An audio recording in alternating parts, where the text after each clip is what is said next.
Welcome to Healthcare IT Today. I'm John Lynn, together with my colleague and friend Colin Hung. The world of technology and healthcare are ever-changing in new and novel ways, and that's why we love this stuff. So join us as we discuss the latest healthcare and health IT news meshed together in new ways, which help generate ideas and new perspectives. Plus, we'll have a little fun along the way. Today, we're going to be discussing if Epic is the biggest obstacle to interoperability in healthcare. And be sure to follow the show on social media at the hashtag HITSM and our personal accounts at TechGuy and at Colin_Hung. Plus, check out our 18 years of health IT blog content at healthcareittoday.com. When did you last have a problem with interoperability in healthcare, Colin? Mine was like 3 weeks ago. I was trying to get these x-rays, MRIs actually, officially. And I had to go in 4 different times. I got 10 different DVDs, and I still not sure if I have everything. Mine wasn't quite as recent, but it was a few months ago. I was trying to get medical records for one of my kids, and it's just, got the runaround, go to this department, go to that department, and then had to pay, to get the record because it's an older one. And anyway, it not fun, but unfortunately in Canada, it's sort of expected. We're not very interoperable. I mean, we'll have to pull in the international perspective. On the bright side, my wife actually was having some stuff done, and she'd had a test done a year before. She was having it again, and she was able to pull up her record from a year ago to see the sides of it to compare to the current one. And so, it actually worked for her. So, there is some progress. So, John, I mean, very interesting, controversial, interesting topic for this episode. Do you think? I mean, first of all, I think maybe give the folks who are listening and watching, give the background of what this title of and how this topic came about. Yeah, so the topic really came out of a Business Insider article where, to be frank, they blasted Oracle. Oracle Health, I should say, Oracle Health, and they appropriately said it was a bit of clickbait, right? The headline was clickbait. It wasn't the best journalism you can see, and in fact, most journalists would probably say, "Is that journalism?" But there are some challenges, right? So it turns out, I think Oracle Health would claim, Business Insider took, a bunch of little negative stories that have happened, put them into one story with a clickbait headline and published it again, right? And so, it was mostly stuff we knew about, and it was taken in different, it lacked context and all sorts of things, right? So, but from that, Oracle issued this terse reply, which maybe we need a little Sway Health moment to say, should a vendor reply like this? But anyways, Oracle Health did, and they published on their blog, how irresponsible the reporting was, and it was clickbaity. But then within that article, they said that, and they said this, that, and I should read the exact one, but they said, everyone in the industry knows that Epic is the biggest obstacle to interoperability in healthcare. And anytime someone says everyone, I always take it with a little grain of salt. Yeah, you're overstating it, right? Everyone is not, right? Certainly Epic people aren't. But, and so that's where it came from. Is they kind of asserted in this announcement, if you will, this blog post, that Epic is the biggest obstacle to interoperability in healthcare. So that is the starter question. What do you think, Colin? Is Epic the biggest obstacle? That's a loaded question, but for me, very simple answer: no. They are not the biggest obstacle to interoperability in healthcare.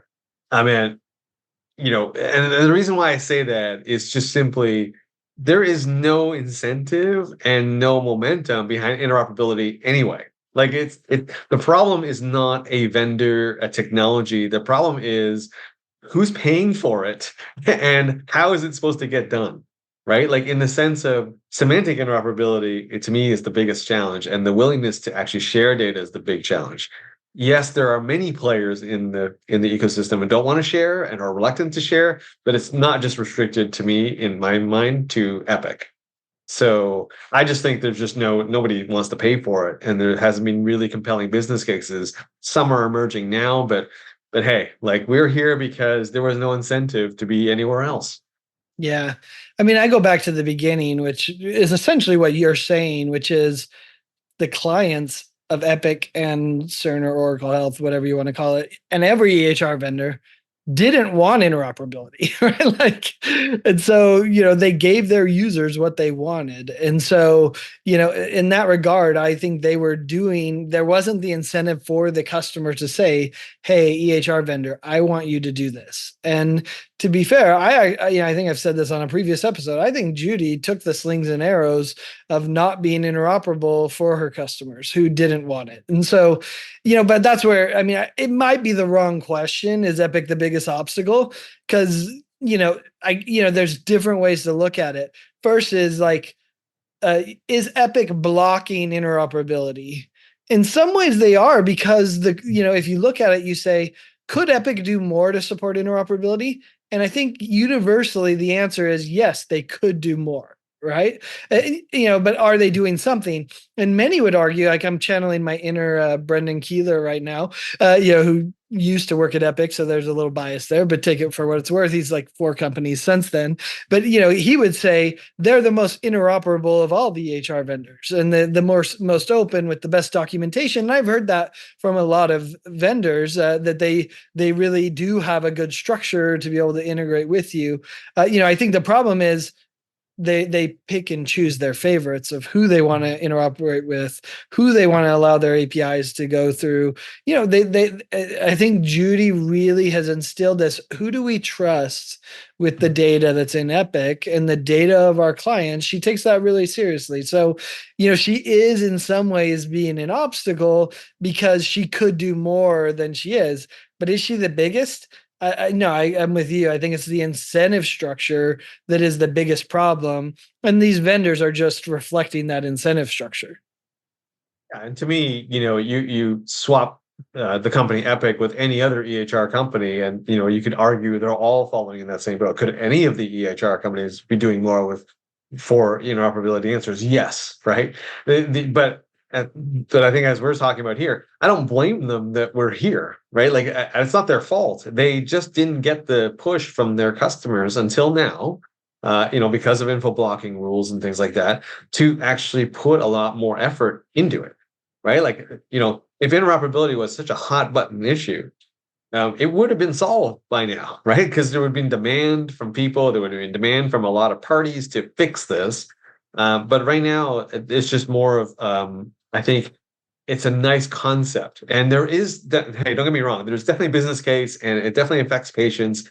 But at the end of the day, it wasn't something that was as important as some of these other features that got baked into EHR. So we are where we are because of the incentive structure. Now we've got some penalties because of some of the things, and some of the things happening now with QHINs and Kefka. Maybe we're getting some movement, but it's taken this long because it took that long to put the structures in place. See, and I think those things are just going to obfuscate the need for interoperability, because that's what most EHR vendors, including Epic, have done. Hey, we've done up to the standard. Like, we've done up to the QHIN, we've done up to the, care quality, we've done whatever other standard, direct, et cetera, right? Like, we've done all those standards. And that's actually what annoys me most about this. And in this part, it actually applies equally to Oracle Health as it does, Epic, right? And pretty much most EHR vendors. Probably Athena Health is the most open as far as the APIs, in my view. But you look at that and you're like, if Epic would have just said, here's our API, here's how you can get access to all the data, and sure, here's how you have to, provision yourself and everything like that, then we would have interoperability. They could choose to just create the standard and we would have that available, and everyone else would have to follow along, I think.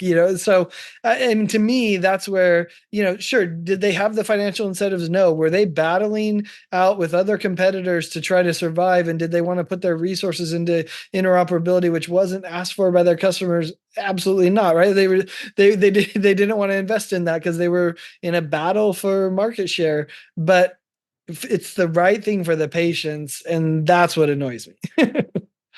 So John, in your mind, what are the other obstacles then to interoperability? We've already talked about the incentive structure, but are there other obstacles that you're seeing to interop in healthcare? Yeah, the incentives lead everything, and we have the wrong incentives now. And we're seeing some change, value-based care we can throw out there. Like you said, information blocking, like CMS, ONC, they're using everything they can to change those incentive structures. But yeah, it's the wrong incentives. The other one that is a challenge, I think, is the standards. Now, if you don't have the incentives, you don't spend the time to create the standards. And everyone else is like, well, banking figured it out. I hate when they say that because it's like, well, banking is like so simplistic compared to health data.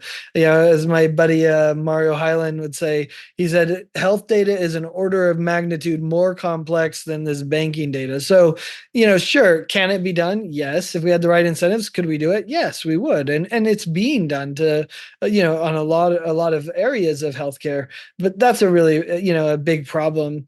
I think here's how you know that interoperability is a challenge, even within organizations who may have multiple EHR or multiple systems, they aren't solving it. And it's in their best interest to solve it privately within their organization, and they haven't solved it. So like it's not a simple problem to solve. No, no, and I think what I'm reminded of when I talk to people who are in the interoperability space and who are at these provider organizations that have multiple systems, they keep reminding me to say, Colin, the goal is not general interoperability. I just need to the 10% of that medical record that one department needs. So I don't need to send over the whole record. So to your point, John, like maybe they're not making Athena to interoperate with Cerner, but the answer is I don't need to. I just need the image. I just need the lab result. I don't need the rest of it. I don't need all of the notes and all the history.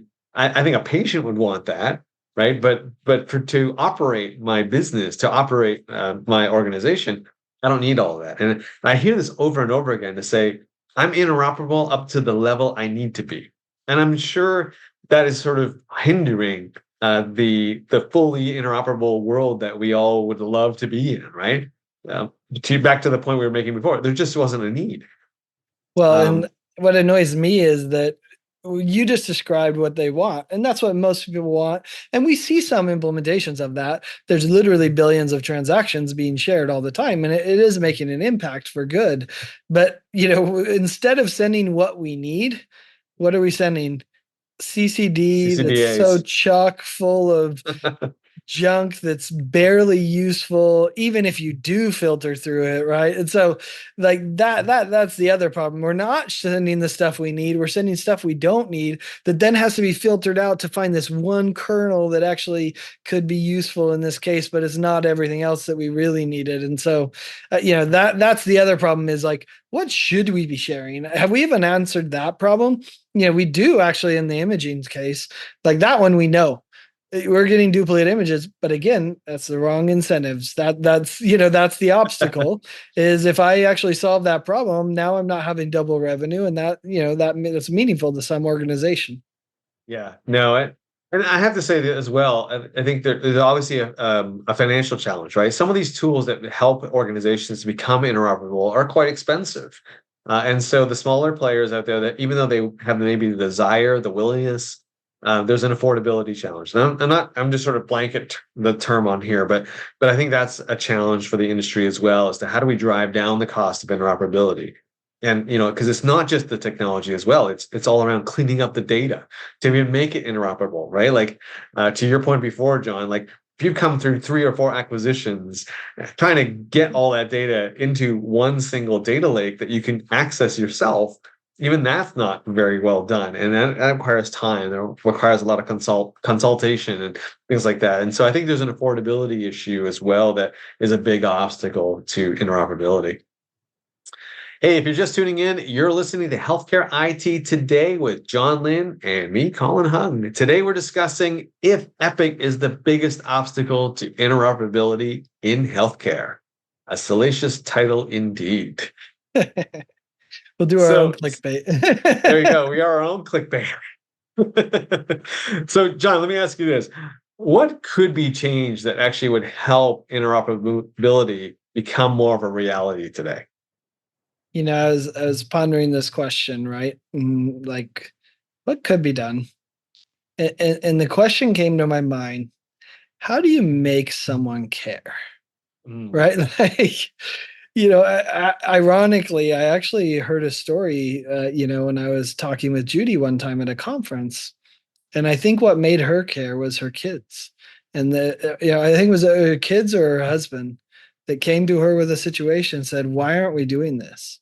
And it woke her up and said, "Yeah, we actually should be doing this." And I think, Care Everywhere was born out of that, as I understand it, as I remember. So, I think we need those stories of impact where interoperability didn't happen, or even on the other side. I mean, I remember at a conference I was talking to a doctor, and we're dove into interoperability. He said, "Hey, John, it's not perfect, but let me tell you, I was working the ED. I was in the ED. Someone came in and asked for a drug, had all the symptoms he needed, the pain, knew what to say, etc. I would have just issued that drug right away." He said, "But I did a quick search, and then it pulled up that essentially he had a history of seeking this drug and realized that this patient was a drug seeker, and maybe this wasn't the best way to do it." And so, he gave that real life example where he was able to not prescribe that drug and instead, address it in a different way. But if interoperability wasn't there, he would have just prescribed it, and, he didn't know any better. And so, I think those stories may help, but it's like, how do you switch someone to care when there's not the financial incentives? Yeah, I like what you said there because I was going to say something similar. I think we in the media have a play here, right? Like to highlight these stories both on the good and the not so good side, and to tie it to interoperability. I think that's really where I look at it and go, I don't think enough stories have been written about the problem being interoperability itself, or how interoperability led to the problem or was a contributor to or towards it. I think we say other things, or there's other causes for these issues, right? And I think as people more wake up to the possibilities of what interoperability can do, now when you realize, oh, when it doesn't happen, oh, like this, here's the outcome. Patients are suffering needlessly. We're giving away, or we're prescribing things that aren't needed. We're doing double or triple the amount of work getting all these tests done. Where if we just had interoperability, we wouldn't have to do this. And I think one of the things, very strangely, that I think is incentivizing this is actually the rising costs. So Hmm. as costs rise in healthcare, I think now people are realizing, oh, you know what? Now there's actually like, forgetting about penalties and all that kind of stuff. There's now actual a financial incentive for me to go and figure out whether this has already been done and whether this is necessary. Whereas before, things were we just go ahead and just do them, right? But as people become more cost conscious, as things cost the organization more, I think they're going to be, hey, you know what? I need to go see if this has already been done by someone else, and do I really need to do it? I'm hoping that some of those incentives will really come in play. And I think if we stay in this sort of weird economic environment, I think actually it does help interoperability. Mm. Yeah, I think you're right on the costs, that are happening, and there are some shifts where, value-based care, or at least some form of that, is going to matter for a lot of organizations in a meaningful way. But I actually look at the problem, and part of the problem for this is that we look at the volume of transactions happening today, and we think, wow, we're already sharing billions of records, right? I mean, every one of them can do some sort of millions, billions, whether it's, a health information exchange, or whether it's Epic, or whether whoever it is, right, that you're talking to. Oracle Health can do it, right? Hey, here's how many records we're exchanging every day. And literally billions are changing. But do we understand the magnitude of the problem if we were to solve it properly? Like, if the magnitude of the problem is trillions, well, then billions doesn't sound so big, right? And so, maybe that's the story I would like to tell as media, is I would love to be able to see that, hey, someone's doing trillions of transactions and someone else is only doing billions. That then show that, hey, we're doing it, and we're doing it in a big way. That would be a compelling story, and that would actually, similar to when you shame a doctor in the competitive environment of doctors because of med school, the same thing would happen in the industry if they started to see it.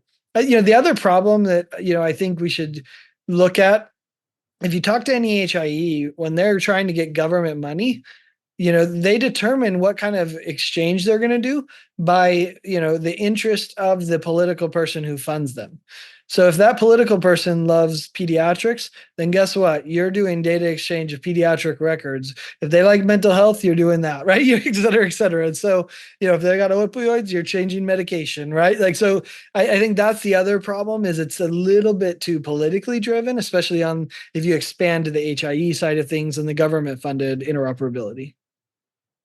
I like it. I like it. You hit on something that I was going to say, like not a wall of shame, but maybe a wall of tribute, right? The reverse of that. To say, actually, it'd be very cool to do what you said, John, where which organizations out there, and I'm talking about vendors as well as providers, are doing a good job and have a high ratio of sharing, right? So, hey, these guys or this organization does this many encounters in the year, or this many generates this amount of data.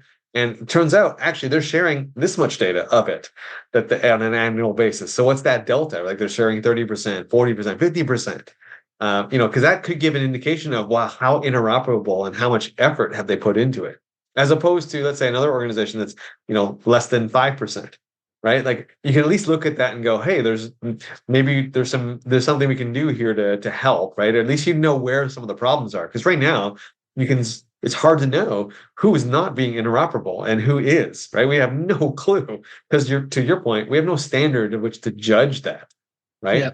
right? Because everyone says they're interoperable, and the answer is, yeah, they all are. They are all capable of it. But like, are you only doing 5%, and this organization over here is doing 80%? Those are very different stories. Yeah. And I And think I that like the might help. percentages. The percentages put it in a different perspective versus I'm doing billions. It's like, okay, that's great, but you should have done 100 billion, right? Like, whereas, hey, I'm doing 100,000, but guess what? I could do 120. Like the percentage would solve for that. As you look forward into the future, 10 years from now, something like that, where will we be with interoperability in healthcare? The skeptic in me, John, says we'll still be talking about it, right? Because the amount of data and the type of data that we generate in healthcare is constantly growing, right? I mean, how many billions of petabytes or whatever Google, whatever the number is, how much of that kind of stuff do we generate every year in healthcare? And it's just growing, right? As we get more imaging, more tests, more this and more that. I just think we're still going to be talking about interoperability 10 years from now because there'll be some new piece of data that we haven't figured out how to share yet, and there's no standard for. Right? So I think the skeptic in me says we're still going to be talking about it.